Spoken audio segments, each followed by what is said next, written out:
The first rule of loud on set is you are always loud on set. The second rule of loud on set is you are always loud on set. That's right. Yeah.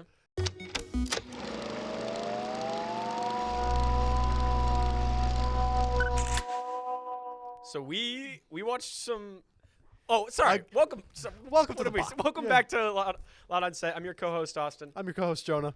I'm Mr. Wendland. We're joined by Mr. Wendland. Mr. Wendland in the studio today.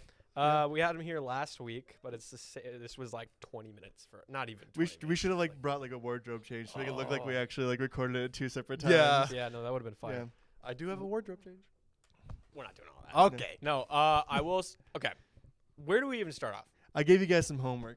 Yeah, I'm still, You're still a teacher. still teaching. I'm still teaching these youngins here, and so you guys had asked like for a movie that you guys could watch, that we could talk about and discuss. And I know there's one film that you had mentioned on the podcast before because of your, it seemed to be dislike of it. We'll see.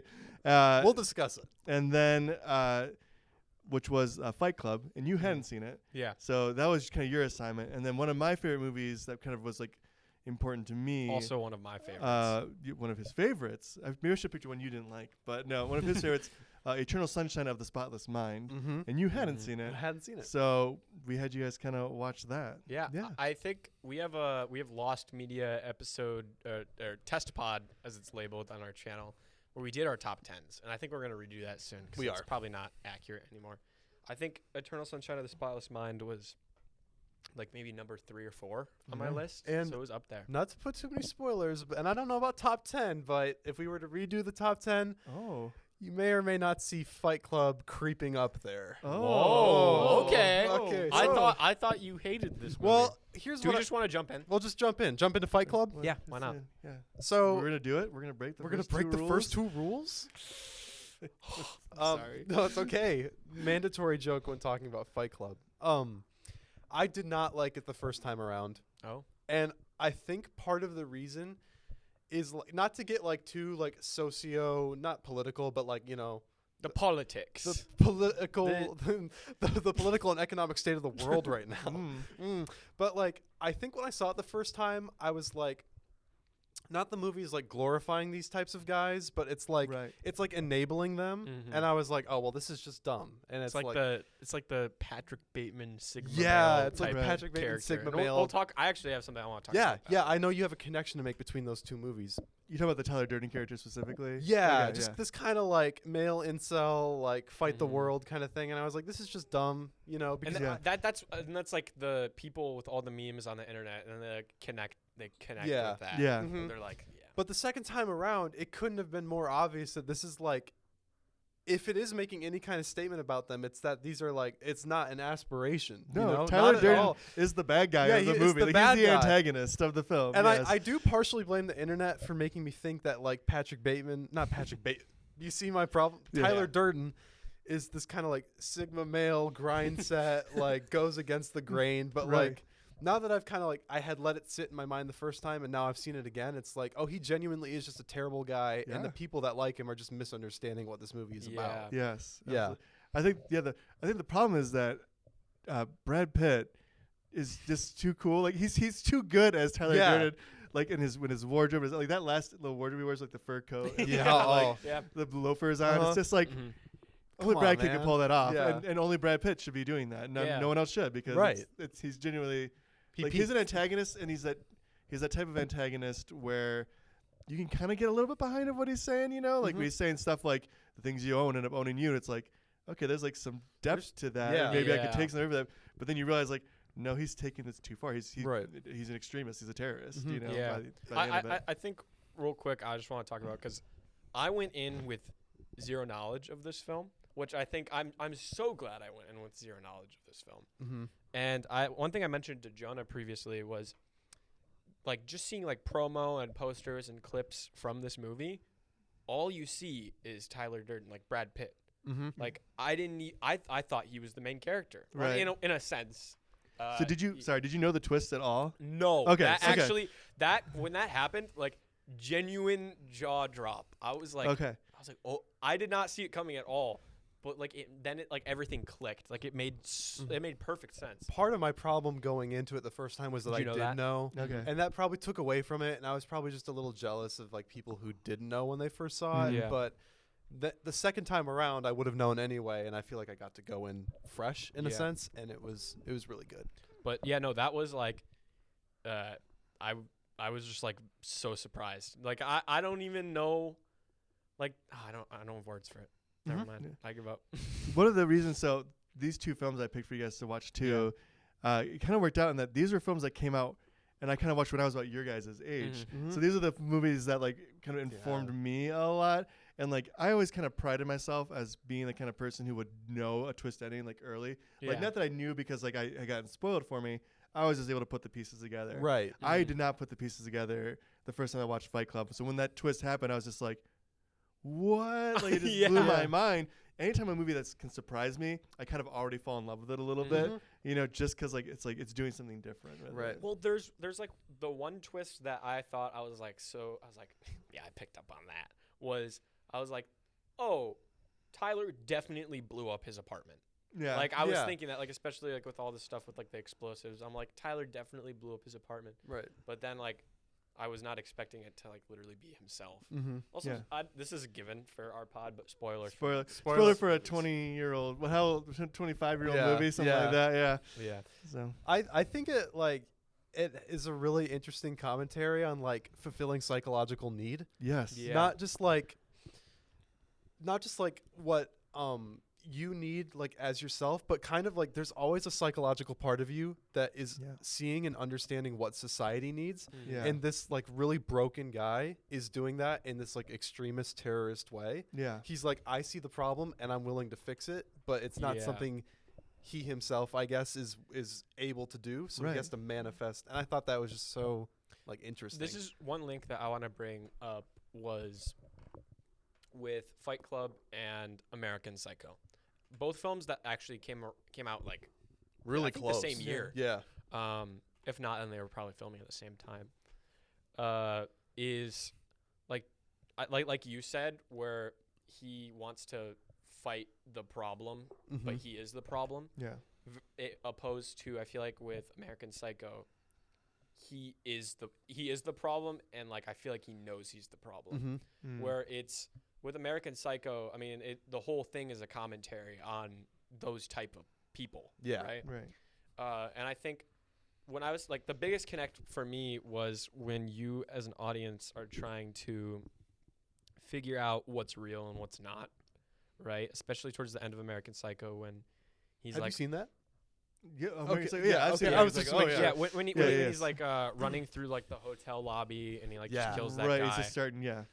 That, I'm pretty sure there is a scene in Fight Club where he's like going crazy and he's running through a lobby. And I'm like, this is like exactly. Yeah. And they're both based off books. Yeah. And which I actually didn't know about Fight Club until. Yeah, I feel like the movie has kind of overshadowed the book in a way. I still haven't read it, but I would like to.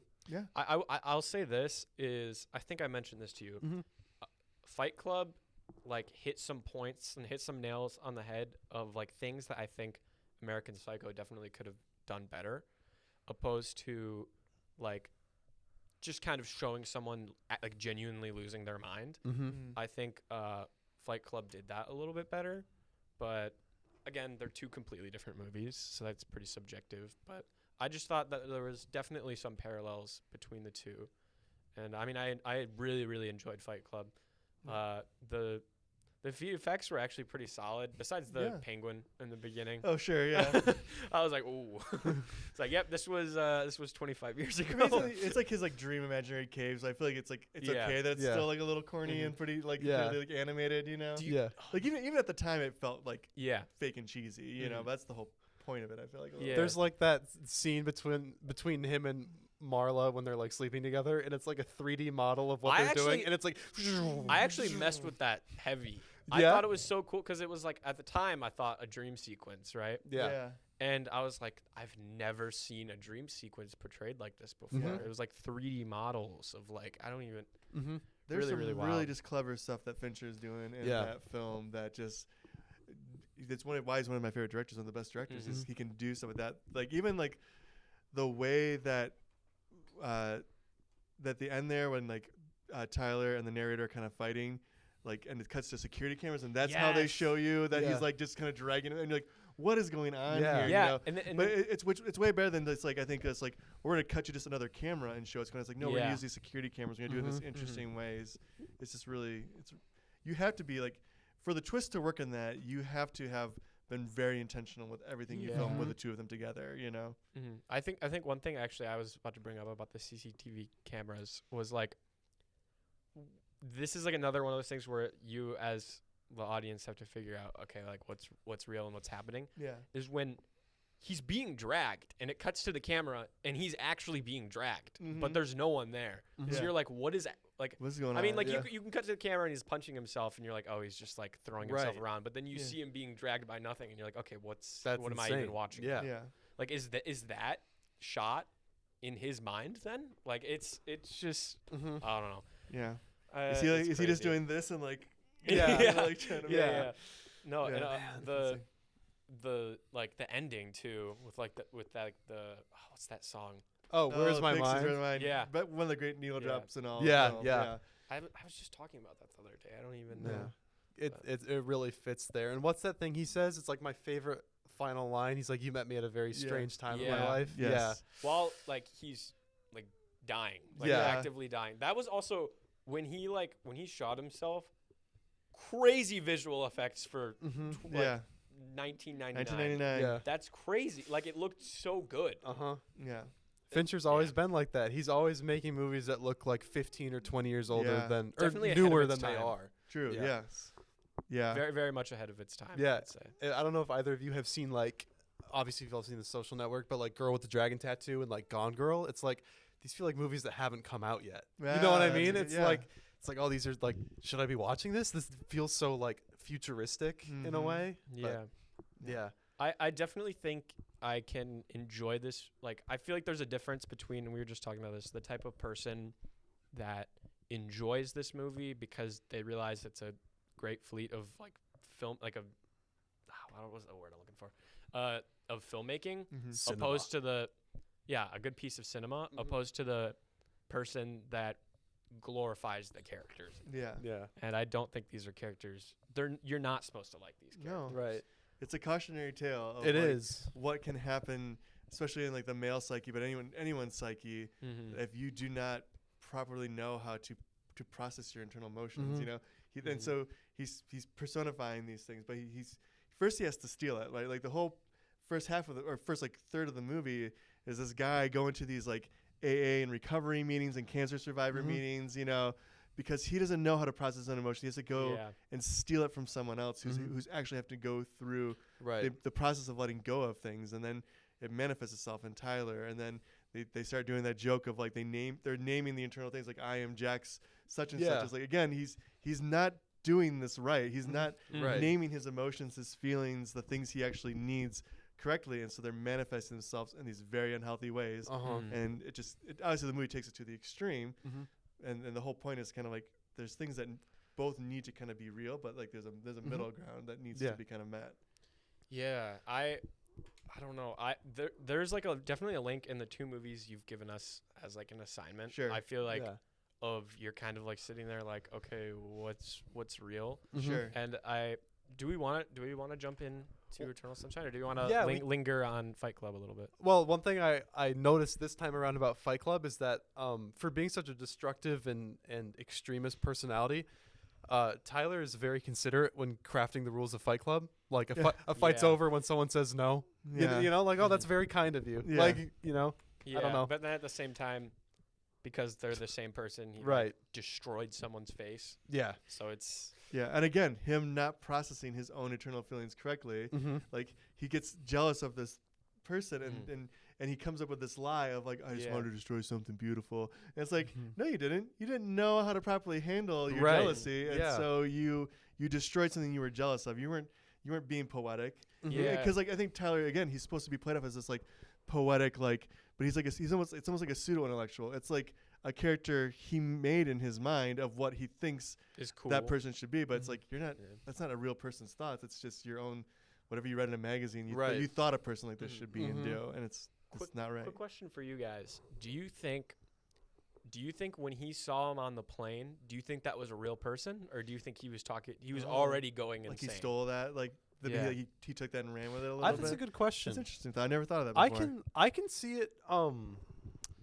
I can see it being a real person because like that interaction seems like something that could happen. Yeah. Mm-hmm. But then they kind of meet up again later, and that's almost like you can kind of pinpoint that as the moment where this movie does seem a little like not fairy tale-ish, but like seems a little like psychologically fictional. Like, okay, he's just happened to meet this guy again, and like, oh, give him a call. Yeah. Because like I need a place to stay. It's like that's where I can kind of see it being. I don't know, because I think that first it's like he's having trouble sleeping, and that's when like we know Tyler's kind of taking over his like and doing things. Because when he lands the plane, that's when his apartment has already been blown up. So that was set up in advance by him. So it probably was before that. Right. You're right. Yeah. So do you think his brain was just psychologically like pre-gaming him? Probably. For meeting Tyler? Yeah. Okay. You know, now that you mentioned that, I was going to bring up that I think the switch between Tyler being an actual person and just being in his mind was when he called him, he didn't pick up, and then Tyler calls him back. And he's like, I don't pick up phone calls. But but now that you mentioned the apartment thing, I didn't even think about that. And I think even with like his mind pre-gaming him a little bit, there's those moments in the film where for just a frame, Tyler Durden pops up every now and again. You know, like there's one like in their like the recovery meeting, and like it's a shot of the guy crying, and then like, there's like Tyler Durden like right there next to him for a second, or like Marla's walking away and a quick shot of Tyler. So that like subconscious is already kind of at work there a little bit beforehand. And speaking of crazy quick shots, you know. I saw this little flash at the end of the movie, and I'm like, what was that? And I rewind, and I'm like, oh, okay. Well, yeah, they just try to sneak that in there. It's a callback to what Tyler does in children's entertainment. Yeah. Wait, what? There's the whole explanation of he worked as a projectionist. Yeah. And he would splice in little things like that into kids' films that no one would notice, and so they kind of call back to that. In a twisted way, I find that to be a really funny scene because like the mom and the kids like look at each other, and then it's like, I don't know, it's just kind of interesting that they do that, and it's like, oh, these are twisted people that just do anything for kicks, but then they do it to us later, just and it's like there's a lot of meta humor. Like one of my favorite, like it's maybe a little cheesy now, but like what I loved the first time I saw it is because the movie starts at the beginning, like at the end, with like the gun in his mouth, and he says like like got any last words, like I can't think of anything, and then it takes you through the whole movie, and then it gets to that scene again. He pulls the gun out and says, "Got anything to say?" And he says, I still can't remember. I still can't think of anything. Yeah. And like Tyler's like, flashback humor, nice. You know? Yeah. And it's just like it's so cheesy and like kind of like out of like cliche, but like I kind of love it. Yeah. No, it's awesome. It was like the total like just like mind warp was like when he's like, but I have the gun. Yeah. And it's just like he's like doesn't change anything. I don't know. It was just the way it was portrayed was very, very cool. Yeah. And it almost makes me want to read the book to kind of see how that was portrayed. I feel like I read the book a long time because like I fell in love, like I loved Fight Club, and so I started reading like Chuck Palahniuk's books, and I read a few of his. I don't know if I ever actually read the Fight Club. I read a few other of his that I kind of got into. I was like a dark, edgy teen, like I'm gonna read this. They seem edgy. Yeah, they are. Yeah, but I don't. Yeah, I'm kind of glad. Like I kind of revisit a little bit myself because I was thinking like, how would this movie age? Yeah. Because like there's some parts where I feel like this could be like a very 90s movie, but I think it's actually, surprise, surprise, toxic masculinity is still a thing in 2024 or 25, whatever year it is. And that's, before we get to Eternal Sunshine, that's a question I wanted to bring up is like, this is so clearly of a time. And it's like, if this book were to be adapted again, how would you even bring it into modern times? Oh, yeah. Like, could you? I don't know. I think what benefits it so well is it does exist out of time just a little bit, And I think I like movies like that where it's like you can't, you kind of sense a time period, but you don't like ever, there's no like ever date on a screen. Right. Like, this is this time, this is what's happening, I actually, this is one thing I want to talk about Fight Club really quick before we switch over. Is I really appreciated the use, and it's just definitely the period that it was made in, the use of like visual effects, like digital effects and also practical effects in this movie. Yeah. Like they married each other very well, especially with like Bob, dude. Oh yeah. That was like genuinely like, ugh. Yeah. Yeah. I was not a fan of that. Yeah. His name is Robert Paulson. His name is Robert Paulson. Played by Meatloaf, right? Meatloaf, Yeah, yes. of all people. Yes. Interesting. And again, I love Bob's story because it's like the reverse of Tyler Durden's, because it's like he was finding a healthy way to kind of cope, and as soon as he gave that up, like bad things happened. Yeah. You know? Mhm. So. But like also one thing I noticed is like right after like the twist happened, I don't know if you noticed this, but the scars that they have on like their face, like Tyler and the narrator, like it's like they're in the same exact spots, which I didn't even realize until like when he has the little patch on his eyebrow, they both do. And they're the same character, so it's like Like, of course I do. Yeah. But also at the same time, I'm kind of wondering, how does a guy that's just like beating himself up in a parking lot get people interested in that? Right. Well, like, I mean, I see a guy beat himself up. I'm like, what's going on here? and you're gonna join in. Curiosity, yeah. Well, I mean, Yeah. I think the idea is that he's not the only guy that feels this way. True. Also, it's like really twisted, but I love that scene when the guy comes downstairs and tells him like, you can't fight in here. Oh my gosh, and that he scene like is messed up. Yeah, he's like, you don't know where my mouth has been or whatever Yeah. he says. He's like bleeding. You know, it's just like these are. And then he like crazy. purposely like shakes the You, blood like, all Brad, over. yeah, him. yeah. Ugh. I think people think of Brad Pitt nowadays as like a hunk or whatever, but He's like psycho in that movie. Yeah, I he's a love. good we actor. need 90s Brad Pitt back with like 12 Monkeys and like his weird like experimental like actor phase. yeah. I'm hoping we kind of get that again because David Fincher. Oh, that's right. Have you heard about this? Yeah, he's directing Fight Club 2. another. Wait. Like Once Upon a Time Again in Hollywood or something yeah, like that. it's You know, like the I think it's called The Continuing Adventures of Cliff Booth. Is that the character's name? I think. is that his name or was that Leo's? I think that's his name. Okay. And it's like, but that's so interesting to me. Like a David Fincher, Quentin Tarantino sequel. It's Okay, really off-topic random thought. How do you feel about the Beatles movies? The Beatles movies. I have like no feelings about them. You know, I just like I saw the casting. Like from my perspective, I could actually see how the casting might work. Yeah. You know, That's my thought. I was like, and the director, was it Mangold? Is it James Mangold who's doing No, it? I think it's Sam Mendes. Sam right? Mendes. Sam Mendes, Good director. good director. He's had some flops that I didn't love of his, but so The two Bond movies are so good though. The ones that he did. yeah, I like yeah. Skyfall a lot. I Yeah, just, Skyfall's great. This is like one thing that I feel like is not talked about enough is because in my mind as well, I could also see it working. Mm-hmm. People are so stuck up about the look specifically, like how the actors look. And like that's the same thing like when you look at like movies like the live action How to Train Your Dragon's coming out, people are also pressed about that and like all the different castings. Visually, yes, and I guess it is like respectable to the source material if they like look somewhat like the person, but at the same time you got to remember that a lot of the times these actors are being casted because of their acting ability. Yeah, Right. And I think that's really important. And I think hopefully they'll all do a pretty good job. Me and Jonah were talking about how it's interesting that we think this might be like one of the first like bingeable theater experiences. Yeah. They all come out I think within the same week.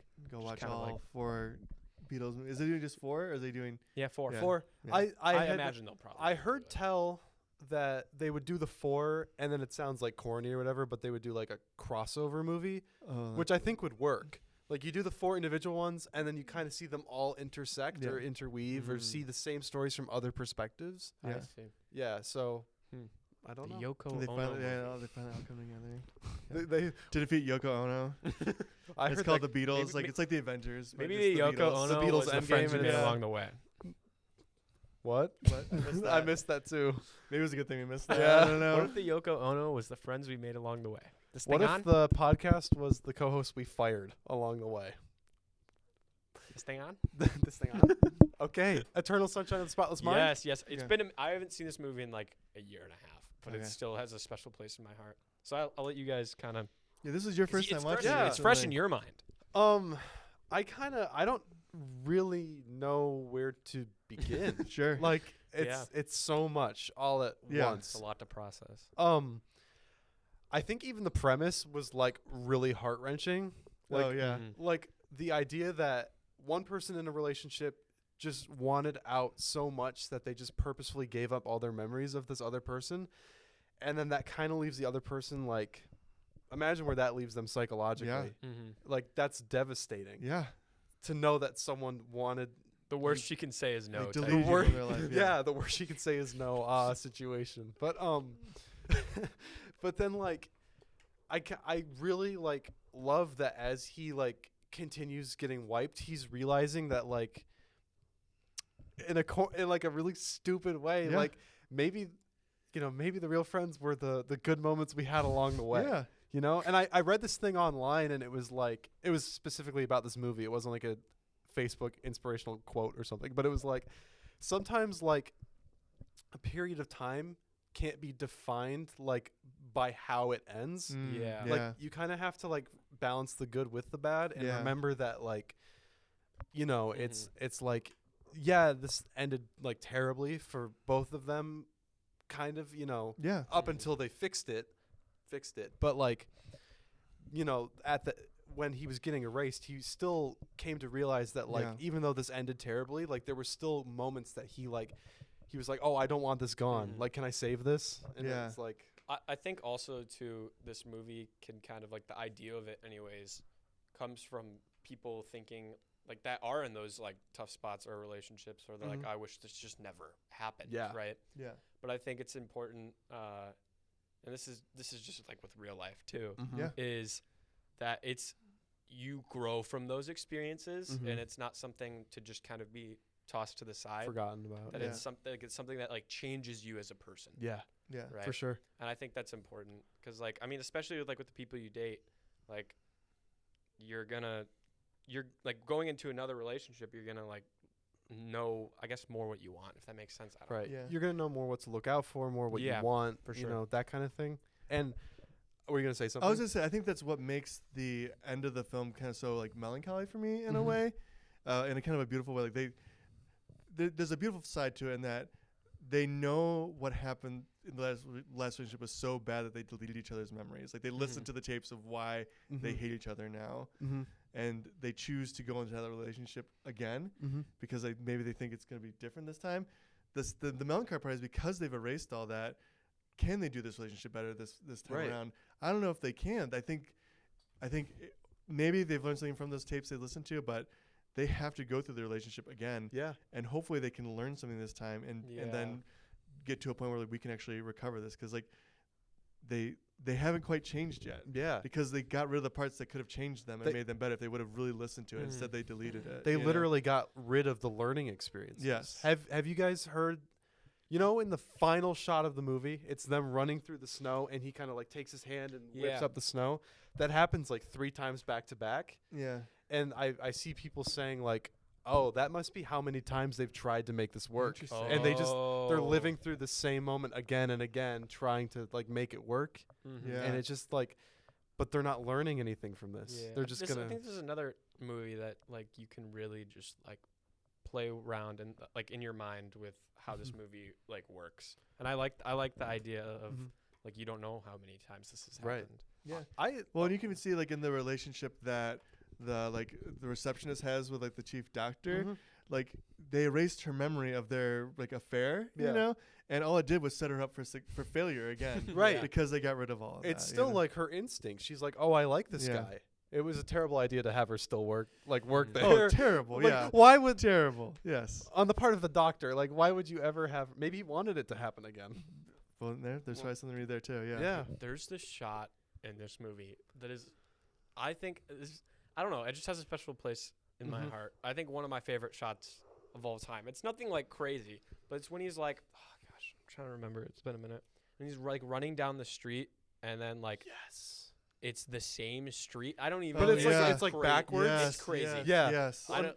It's just like mind bending. Yes. Yeah, I saw that shot and I was like, what just happened? And another shot that kind of did that for me, but like to a lesser extent, is like something like he's in the bookstore and he's realizing like what's happening. Yeah, the books are all kind of the bookstore fades behind him. Yes. He like closes his eyes and he runs through like the door of a house.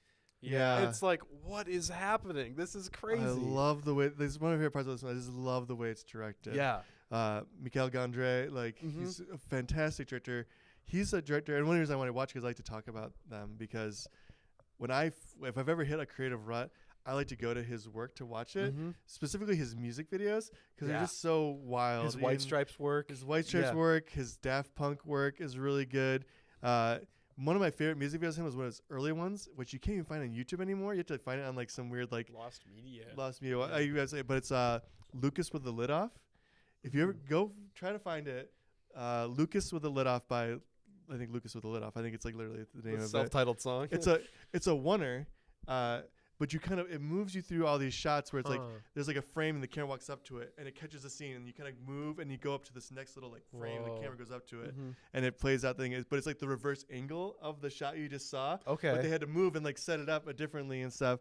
So That's like the poster frame. I know. We had watch Lucas with the Lid Off. Okay. Find it somewhere. We'll study it before we make our music video. Yeah, no, we had for the new Burn. My band. Yes. Promo. Band of the Pod? Band of the Pod. Band of the Pod. The new Burn. No, the song Poster Frame, which I think is my favorite song of the album. We had the idea, and I don't care. I mean, it's go for it. Yeah. It's we had the idea of this guy in his bedroom, right? He has all these posters. I'm checking my watch because they have a time that they have to leave. I'm not like he's like, can we get out of here now? Oh my gosh! I'm just trying to keep you guys on time. You're good. I'm sorry.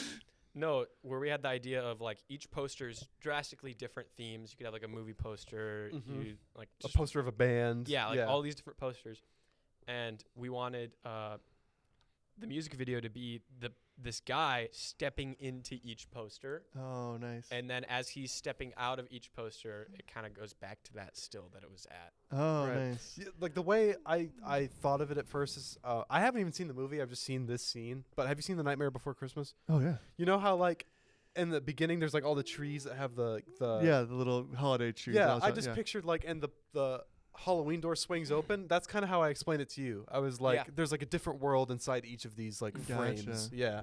So that'd be cool. We should check that out. Yeah. Maybe Lucas with the Lid Off. Lucas with the Lid Off. And it's a banger song too, honestly. Okay. So I'd check it out. Why do you think it's lost media? I don't know. Like I tried to find it the other day, like on YouTube, and I couldn't find it. I did find it on another website, so I can see if I still have. I can send you the link. Is it like the video specifically, or like the entire musician? I don't know. I haven't dived that deep into it, but it's I wish it was out there because I wish it was like a better quality because I just know there's a better quality version out there to watch that's not as grainy. But yeah, the way that it's filmed, like even just like I love like the forced perspective and like one of the dream sequences or like the memory erasing sequences where he runs under the table as a kid, but then it's him as his grown up self, you know, like in the pajamas, and then like Kate Winslet is still like herself, and it's like this forced perspective where he looks really small, but she looks big, and it seems like it's all done practically. Like most of the effects seem kind of practical in a way, like even if there is some like digital stuff happening, it feels so visceral and real in how it's filmed. I just love that. It's so good. It's weird because it feels like fathomable, right? Mm-hmm. But also unfathomable at the same time. Yeah, and I don't know. It's it's a mind cluster of a movie. And then the table he's hiding becomes like the roofing on that thing. It's just like the way it's just messing with your brain. I wish my brain worked the way his did because it's so creative. One part that it almost seems like a precursor to all of these like multiverse movies kind of thing is like we need to go to a time that like you were like humiliated. It like feels like the kind of stuff they're doing now with like superheroes. Like we need to go to a dimension where like the that kind of thing. Yeah. Also, what an awkward scene. So awkward. What do you guys?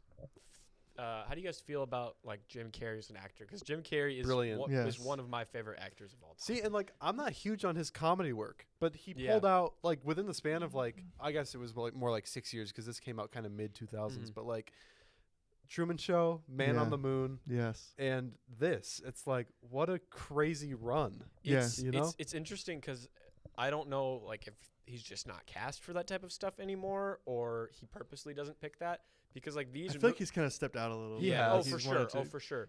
I definitely feel like those three movies are like have a very special place in like cinema now. Yeah, they're like classics. Yeah, like the Truman Show is also one of my. I think on my top 10 it was number 1. Yeah, I love that. But I grew up on like my dad like back before he had like Netflix, he'd actually like watch movies on like the TV and stuff. Remember Redbox? Yeah, I remember Redbox. You guys remember do you remember like Family Video. We had to Yes. go Yes. Yeah, but we watched. My dad was classic. He hated commercials, so he'd be watching football, baseball, whatever it might be. Alternative channel was always a movie. If Ace Ventura was on, if The Mask was on, like that was the alternate channel. We just switched back to those. And like I love those movies, even though like they're super terrible probably now. Right. Although The Mask, like there's some moments in those that are still genuinely good. He definitely, his performance definitely makes that movie. Oh, yeah. 'Cause there's a Mask 2 without Jim Carrey, and it is a Mask what? Mask Duel. No, it is. I I got it. It's terrible. Yeah. It's bad. I'm bad. sure. Yeah. It's buns. It's buns, as we say on Loud on Set. But I feel like he's kind of a Adam Sandler type, where like he's got all these like just dumb comedy movies, but then Adam Sandler has like a Punch Drunk Love and like Uncut Gems. I don't know.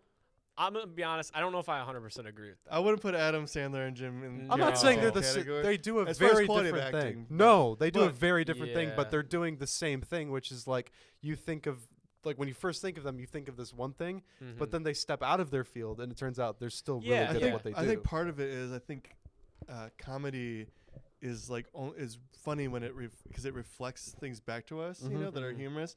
And if you're a mirror to of society, sometimes as a comedian or a comedic actor, like there's a burden to that a little bit, and they have to see like to make fun of the world, you really have to see the world, and if you really see the world, it can kind of like be a little sad at times, and a little depressing. But I think they can take that and turn it into those performances, like Punch Drunk Love for Adam Sandler, or Truman Show, and Eternal Sunshine of the Spotless Mind for Jim Carrey. Yeah, I do think that I feel like Jim Carrey, in terms of his comedy roles, has a wider range than Adam Sandler does. Yeah. I also just don't think Adam Sandler's that funny, but that's just me. No, I think he has to I think he's channel funny it. as like as a person as a whole, like Like he's the as an character aura? he plays. Yeah. Like as an aura. He has an aura to him. Yeah, because he's just basically Adam Sandler. He has in an all his aura. movies. Exactly. Yes. Especially Happy Gilmore. That's literally just Yeah. Adam Sandler. Yeah. And they're making a second one. I heard, yeah. It comes out in July. Not looking for. Have you guys seen Pixels? Unfortunately, I've not actually seen Pixels. Unfortunately. Worth a watch. Have you seen the meme? It was like a Letterboxd review. It was like The Godfather. Like it's like half The a Godfather. star? It's like, what even was this? And then his next review was Pixels, and he's like, "Holy, this was great." Amazing. Yeah. I think Adam Sandler can be funny if given the right material. Sure. Yeah. But I think it's just bad scripts. I don't know. You know? No, I definitely I'm a Jim Carrey writer. I think Jim Carrey could probably take like a bad script and make it funny a little bit For sure. better easier than Yeah. Adam Sandler could. You know, he can kind of Adam Sandler, I think, is a little bit of a slave to the material he's delivered. It's true. Which we all are to some degree. I think Yeah. I think just Jim would probably find a way maybe to like lean into it enough to make it work, you know. Yeah. Mm-hmm. Jim Carrey was really good in this movie, but I forget which moment it was, but there was like one moment where I was like, "Ooh, you're letting it slip through, man." Oh. I don't remember when it was, but I think he was like just like physically reacting to something Yes, that was happening. yes. He kind of did one of these and did like a twirl around. I was like, "Ooh, Yeah. that doesn't He's a seem like an little- actual genuine little character silly. reaction. That just Right. felt like a Jim Carrey Yeah. like Sure. pulling a trick out of the bag and like Yeah. yeah. I would be really curious to see what a more serious role for Jim Carrey now would look like. Because Have you not seen Sonic 3? No, I Yeah. remember when Sonic 2 came out, he's like I'm done with acting. Okay. Okay, guys. How okay, many- guys. I've been around you guys too long now. Yeah.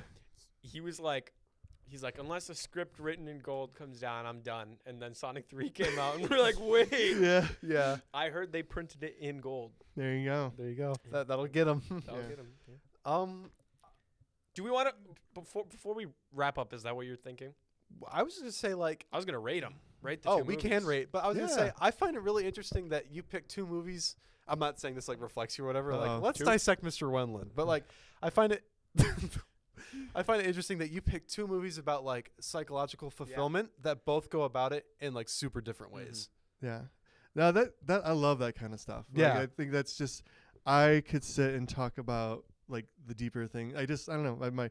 I'm so intellectual, guys. I could talk about the deeper. No. You should watch Inland Empire. I want to. I will. All Because right. I won't go into my whole spiel about it, but essentially it's just like yeah.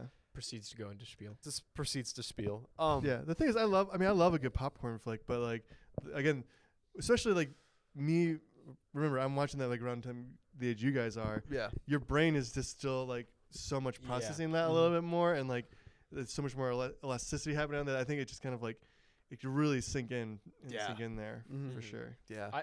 I think one reason I like this more psychological stuff is just I like that you can interpret it like differently, because I feel like it's different from just the regular narrative stories that are just like this happens, something bad happens, something good is about to happen, but then it's bad, but then something good happens. Yeah. And I think it's different from that.